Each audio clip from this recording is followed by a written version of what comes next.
জাতীয় মসজিদ বাইতুল মোকাররমের খতিব মুফতি আব্দুল মালেক। আপনারা এটাও দেখেছেন যে জানাজার আগ মুহূর্তে দলের স্থায়ী কমিটির সদস্য নজরুল ইসলাম খান বেগম খালেদা জিয়ার সংক্ষিপ্ত জীবনী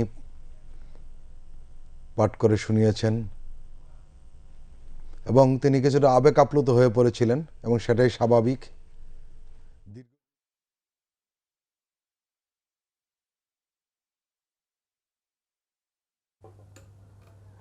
এই মুহূর্তে আমরা যে বিষয়টি দেখলাম, বিএনপি চেয়ারপারসন বেগম খালেদা জিয়ার জানাজার নামাজ অনুষ্ঠিত হলো। তার জানাজার নামাজ পড়ালেন জাতীয় মসজিদ বাইতুল মোকাররমের খতিব মুফতি মোহাম্মদ আব্দুল মালেক। এবং আমরা এই মুহূর্তে যেটি দেখতে পাচ্ছি যে ইসলামিক বক্তা মিজানুর রহমান আজহারি তিনিও আসলে খাটিয়া তুলে নিচ্ছেন বেগম খালেদা জিয়ার, এবং আমরা সেই চিত্রটি দেখতে পাচ্ছি। তিনবারের প্রধানমন্ত্রী, বাংলাদেশের প্রথম নারী প্রধানমন্ত্রী, তার মরদেহ এই মুহূর্তে নিয়ে যাওয়া হবে